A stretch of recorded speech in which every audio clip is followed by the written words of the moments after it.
The invitation arrived on a Tuesday afternoon while I was reviewing quarterly reports in my downtown office. Annual Chin Family Reunion, prestigious Willowbrook Country Club, Saturday 2 p.m. The elegant cardstock felt expensive between my fingers as I read the detailed dress code requirements and parking instructions. I hadn't seen most of my extended family in 2 years. Not since grandfather's funeral, where conversations had been brief and focused on arrangements rather than catching up. The location choice surprised me. Willowbrook was known for its exclusivity and steep membership fees. Someone in the family had clearly done well for themselves. Saturday morning, I selected a simple navy dress and pearl earrings. Nothing flashy but appropriate for the venue.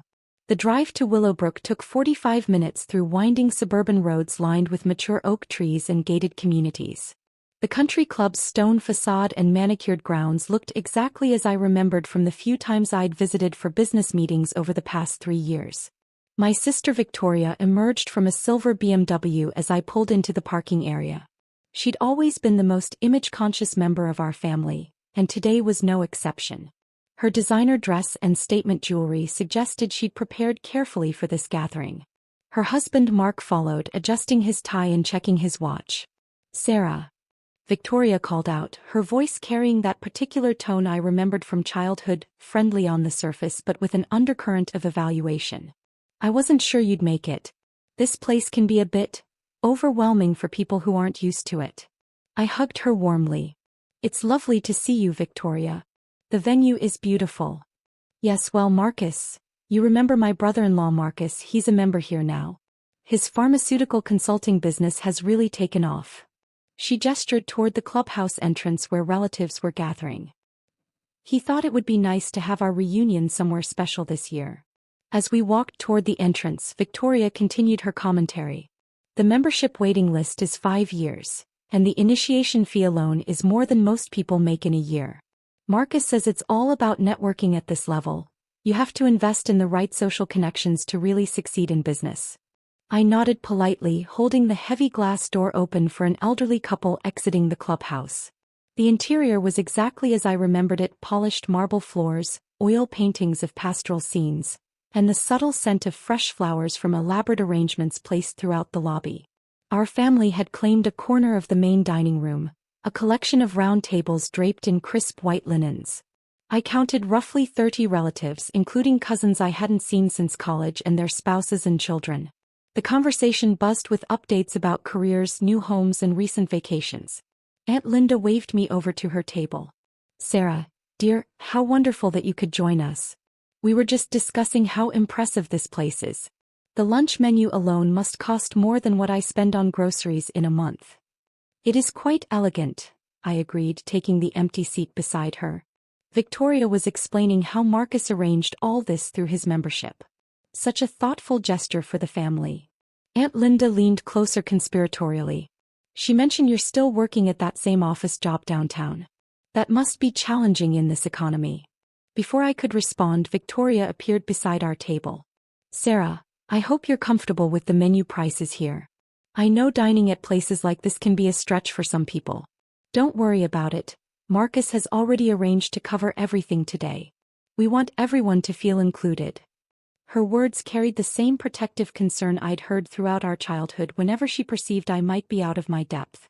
Well-intentioned but somehow making me feel smaller rather than supported.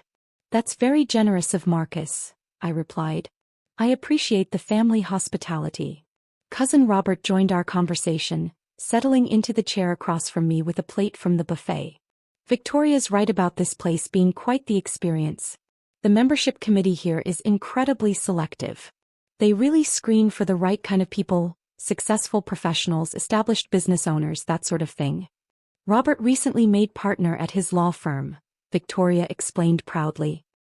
"He's been thinking about applying for membership himself once he's established a few more high-profile clients." The conversation continued around themes of success and social positioning. Various relatives shared updates about promotions, business expansions, and real estate investments. I listened attentively, asking questions about their achievements and offering congratulations where appropriate. Uncle James regaled the table with stories from his recent Mediterranean cruise, complete with photographs on his phone showing the luxury accommodations and exotic ports of call. The concierge level made all the difference. When you're dealing with a certain caliber of establishment, the service quality becomes paramount. Exactly, Victoria chimed in. That's why places like Willowbrook maintain such high standards. It's not just about exclusivity, it's about ensuring a certain level of sophistication in the membership. She turned to me with a slightly lowered voice. Sarah, I hope you don't feel uncomfortable here. I know it's quite different from your usual environment. These kinds of social settings can feel intimidating when you're not familiar with the expectations. Everyone seems very welcoming, I assured her. Oh, absolutely. The members here are lovely people. Very accomplished, of course, but not at all pretentious about their success. Victoria glanced around the dining room appreciatively. Marcus says the networking opportunities alone justify the membership investment. He's already connected with several potential clients just through the golf tournaments and social events. Cousin Margaret approached our table carrying a dessert plate and wearing an expression of mild concern. Victoria, I was just chatting with the hostess about our reservation, and she seemed confused about something. She kept asking about Chin, and whether our party was connected to some regular member account. Victoria's brow furrowed slightly. That is odd. Marcus made the reservation under his name, so there shouldn't be any confusion about the billing. Maybe they have another Chin family who are members, I suggested. It's not an uncommon surname. True, Margaret agreed, though she seemed quite specific about wanting to speak with someone called Miss Chun about some ownership reports or documentation. Very unusual for a hostess to be discussing business matters during a family event. The conversation was interrupted by the arrival of our entrees. The presentation was impeccable, each plate arranged with artistic precision and garnished with microgreens and colorful vegetable purees. The portion sizes were modest but elegant, typical of fine dining establishments. As we ate, the discussion turned to real estate and investment strategies. Several relatives shared stories about property purchases and renovation projects. Uncle David described his recent acquisition of a vacation rental property in the mountains, complete with detailed financial projections and occupancy rate calculations. The key is finding undervalued properties in emerging markets, he explained between bites of his salmon. You have to think long-term and be willing to invest in improvements that will attract premium tenants. Wise advice, Robert nodded. Property investment requires significant capital upfront, but the returns can be substantial if you choose the right locations. Victoria glanced at me thoughtfully. Sarah, have you ever considered real estate investment? I know it requires quite a bit of startup capital, but there are some entry-level opportunities that might be accessible even with a more modest budget. I've looked into various investment options, I replied. The real estate market has some interesting possibilities. You'd probably want to start small, she continued helpfully. Maybe a modest condo or a duplex in an up-and-coming neighborhood. Nothing too ambitious initially, just something to build equity and learn the basics of property management. Aunt Linda leaned forward with interest. That sounds like practical advice. Real estate can be so complex for people who aren't familiar with the business side of things. All those legal documents and financing arrangements. It helps to have professionals guide you through the process. Absolutely, Victoria agreed. Marcus has been mentoring me on some of the investment terminology. It's quite educational to learn about market analysis and property valuation methods. I had no idea how sophisticated these financial calculations could be. The meal continued with similar exchanges. Family members shared their expertise and offered guidance on various professional and financial topics. The tone remained warm and supportive, though I couldn't shake the feeling that many of the conversations positioned me as someone who might benefit from their more experienced perspectives. During dessert, a distinguished gentleman in a navy blazer approached our corner of the dining room. His posture and confident stride suggested someone accustomed to authority. He scanned the tables briefly before his gaze settled on me. "Excuse me," he said politely, addressing the table in general. "I'm looking for Ms. Chin. The hostess mentioned she might be dining with a family party this afternoon." Victoria looked up with mild confusion. "Oh, you must mean Sarah. She's Miss Chin, but I think there might be some confusion. Our reservation was made under Marcus Whitman's membership account." The gentleman smiled and extended his hand toward me. Miss Chin, I'm David Morrison, the club manager. I apologize for interrupting your family gathering, but I wanted to personally ensure everything is meeting your expectations today. I shook his hand warmly. Hello, Mr. Morrison. The service has been excellent, thank you. Wonderful. I also wanted to mention that your usual private dining room is available if you'd prefer more privacy for your family event. I know you typically reserve it for your quarterly meetings, but it's free this afternoon if you'd like to relocate. The table fell silent. Victoria's fork paused halfway to her mouth, and I could see confusion spreading across the faces of my relatives.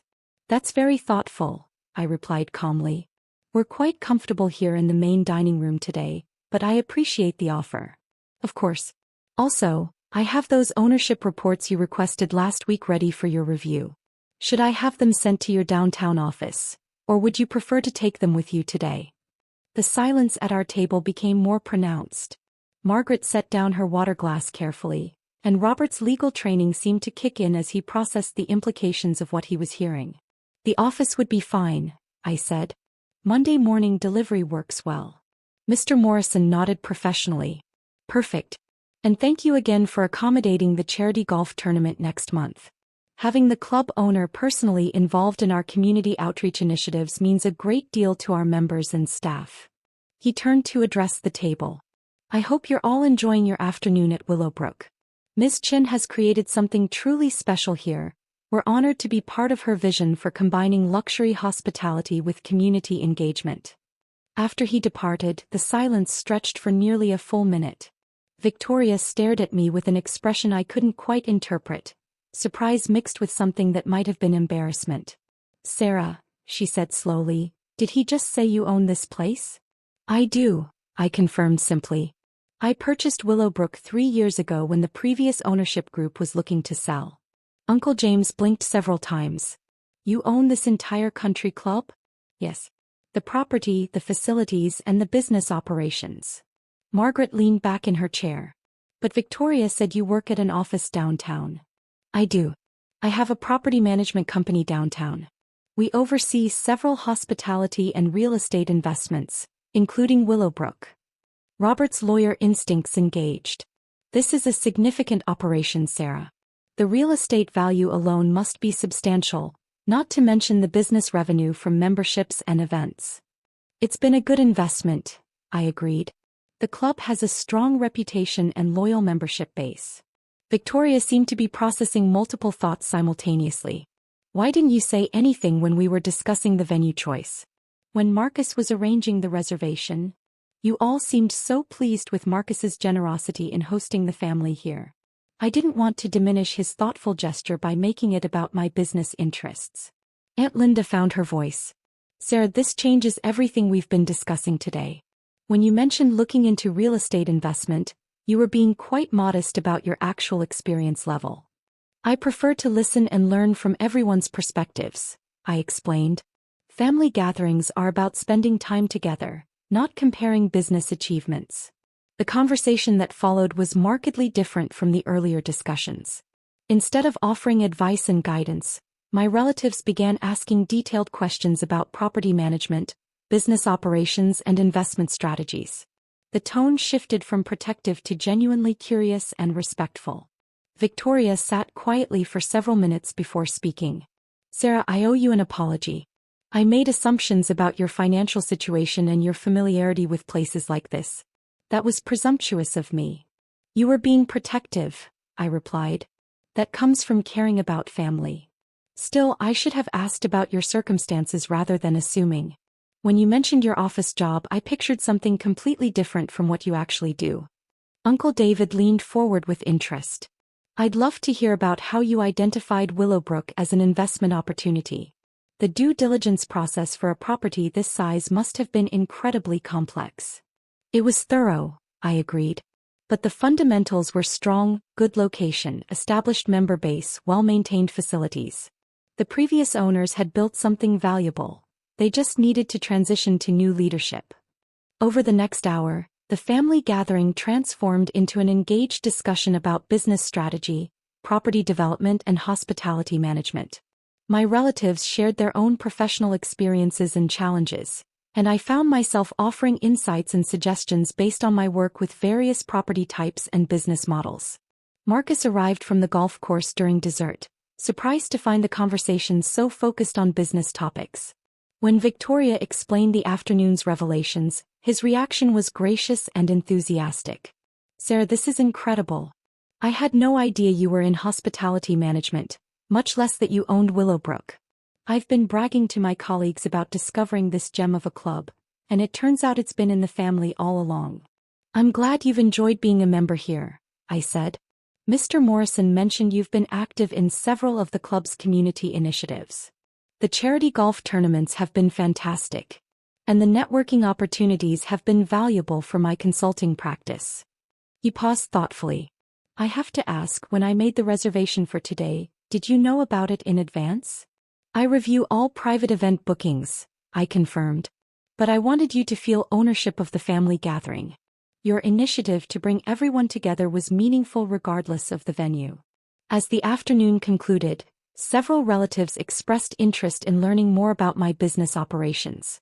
Cousin Robert mentioned potential legal needs for property acquisitions, while Uncle David suggested collaboration opportunities between our respective real estate investments. Victoria approached me as we prepared to leave. "Sarah, I feel terrible about my comments earlier.